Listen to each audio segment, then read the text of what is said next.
Hey guys, welcome to episode 27, Football Manager 2015 here with Aston Villa. It's a new season, so a new horizon, and it's our first year in charge when we're playing European football after last year's successful year, finishing in 5th place, which is fantastic. And yeah, so we're now playing, looking to qualify from our group in the Europa League. Which I think is doable. We haven't actually the draw hasn't actually been made yet, but I do think it's something that we can do.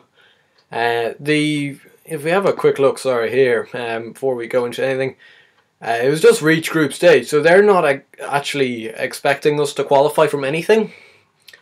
Qualify from our group, which I think is actually a blessing in disguise. It just gives us the freedom to kind of enjoy our first year in Europe, and really anything after the group stage is a bonus.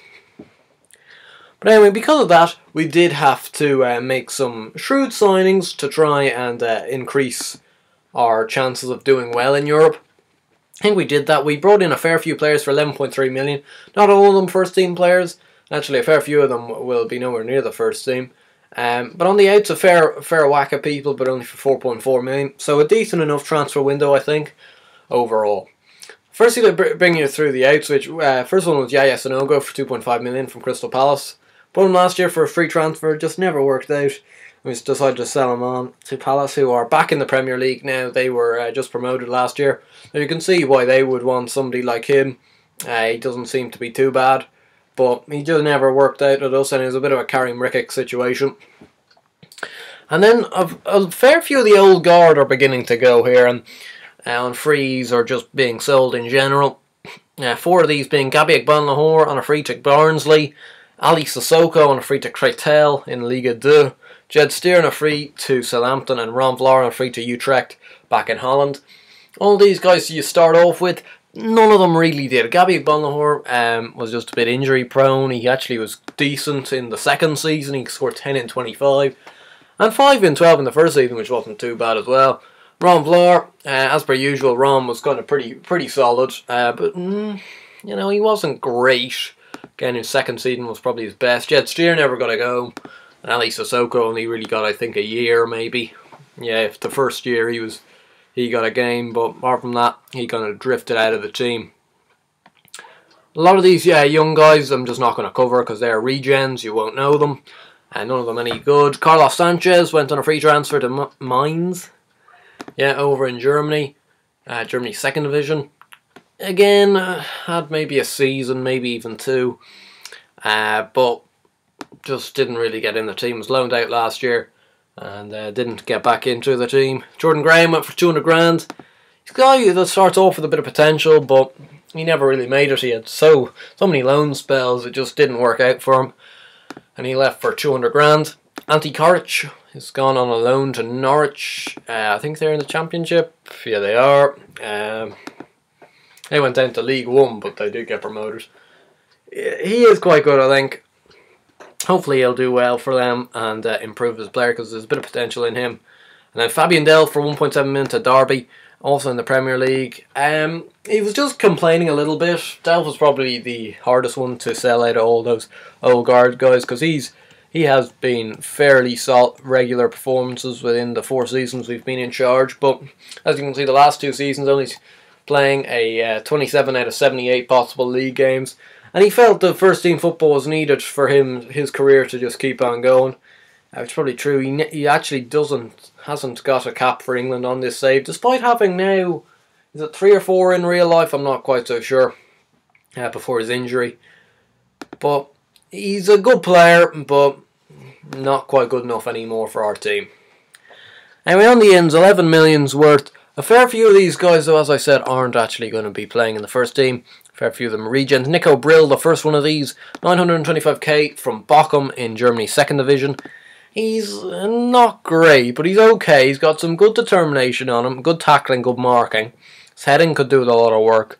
Good aggression. His physicals aren't fantastic, but, you know, there's something in him that, you know, isn't too bad. Got good determination, and his personality is resilient, which usually means that Like he'll continue to try and be as good a player as he can be.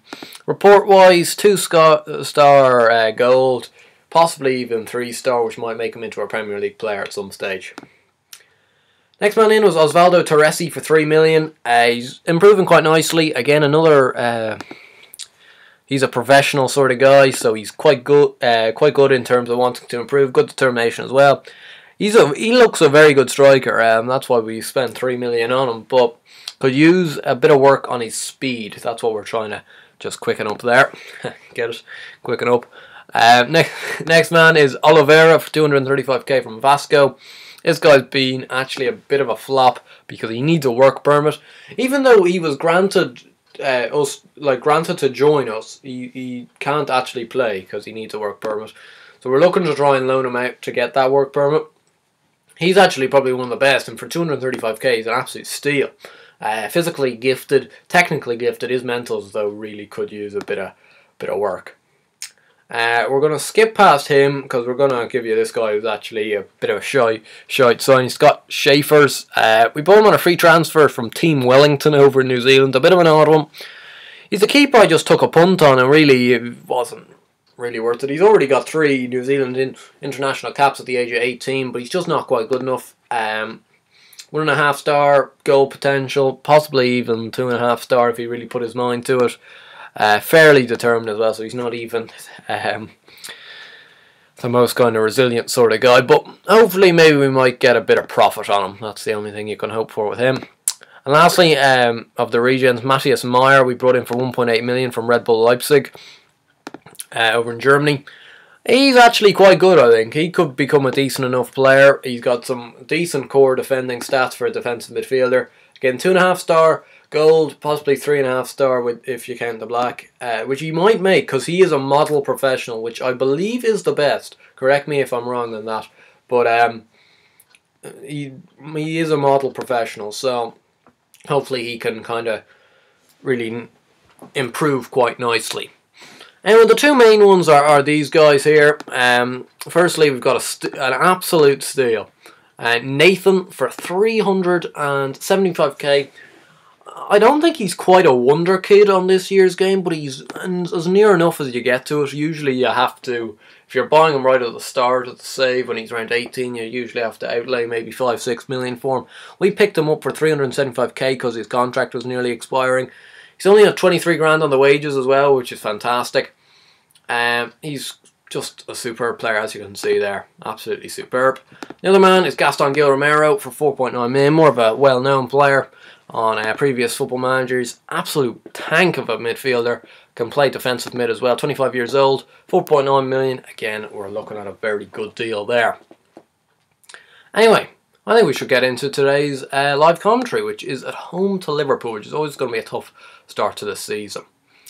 Team we've gone for today is Timo Horn in nets, back for Santon, Balanta, Dede and Peruzzi. Cleverly and Gil Romero in the middle. Pereira pushed out to the right. Nathan playing behind the striker and Grealish on the left, with Benteke up top on his own. So of course Theo Walcott not with us anymore because his loan deal expired. Didn't bring him in. So he did a very good job for us though for a while, which I'm very grateful for. So Pereira's moved out to the right. Nathan's going behind the striker. We'll have to see how Nathan does though, because that is a key position in this tactic, and really Pereira deserves to be there. It's a bit of a like Nathan must do well, and he's already won ourselves a penalty within 2 minutes of play, and Benteke could get our season off to probably the most ideal start you're looking at, and he does so. Christopher Benteke does not miss from the spot, and I suppose last year his kind of return wasn't as didn't really pan out as I was hoping for. I thought he was going to bang him in. He didn't really do so. Hopefully he can be a bit more consistent this year. I still do think though, even though no, Paco Alcazar, no, he's put it way over the bar. I do still classify Benteke as our best striker currently, but we do have 2 in Boye and Bonazzoli who really should be pushing for that spot. Both of them are very good strikers, but both very young and quite inconsistent, as that is. As Darno Serna Dirijo Serna has been sent off for a straight red offence. Don't know what it was. Probably a two-footed tackle. You can't really see, of course, on 2D what it was quite like, but it was one of those where it must have been a vicious tackle because it was just kind of so blatant. It was just such a quick sending off, and nobody was really complaining either. So it must have been an absolute horror tackle. And we're going to go into half-time here 1-0 up, and really a quite uneventful first half to the season, but I won't mind that if we come away from this game with a win. And especially now with them down to 10 men, that we should be trying to seize our advantage. Yeah, we just about scrambled that out between Ballant and Santon. Again, as you can see, we're kind of dominating possession, not quite really creating very many chances, though. Just that penalty we have created. There's Benteke, finds Roberto Pereira. He picks off where he left off last season. Last season, Footballer of the Year in the Barclays Premier Division. That shows how good he was, because he was absolutely superb, and one that will go down in the record books as one of the best Villa players on this save already. And to think we picked him up on a free transfer, that is just, I think we need, that's just an absolute steal. Absolute steal. Usually you're looking, on a standard Football Manager save, you're probably looking at Pereira as a 30 million man, maybe 20, to buy him in. And we got him for nothing. Absolutely nothing. You know, that's like when you sometimes stumble across somebody on a Bosman. But it wasn't even like that. He was just a free agent. Nobody picked him up. Like, obviously he had that, as Divock Origi's given them, former Villa boy, he's given them a goal back into this game. It's 2-1.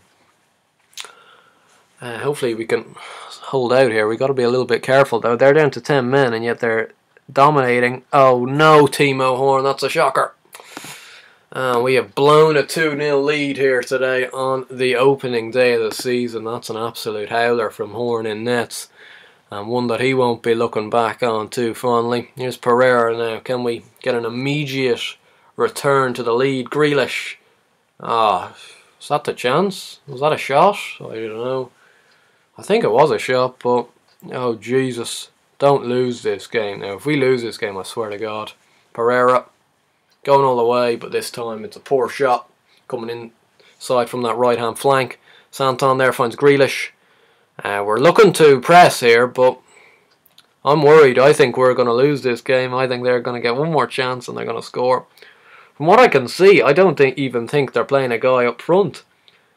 They seem to have Sterling and Coutinho, who are kind of both roaming up there. I don't think either of them are actually playing up front, though. It would surprise me if they were. Because I think they had to take, what's his name, Alcazar. Oh no, what a save, Horn. Saving us on this time, after, of course, his poor effort for that second goal. He comes to the rescue this time round. David Santon's picked up an injury. That's not what we wanted at all. And what we're going to have to do here is actually bring on Steve Bradbury, because this is the thing with Sissoko gone, is we actually don't have that backup left back that probably most teams need. So I'm trying to train Bradbury so he can play right and left back, because he's a good player and I want to give him games, and I think if he can become an established right and left back, he'll get more chances at games. Even though we blew a 2-0 lead today, I think I'm still quite happy with that performance based on actually our previous starts to seasons. I think a 2-2 is an excellent result. The next game we're going to be live commentating is actually going to be quite soon, because it's going to be the first I'll go the 2 months.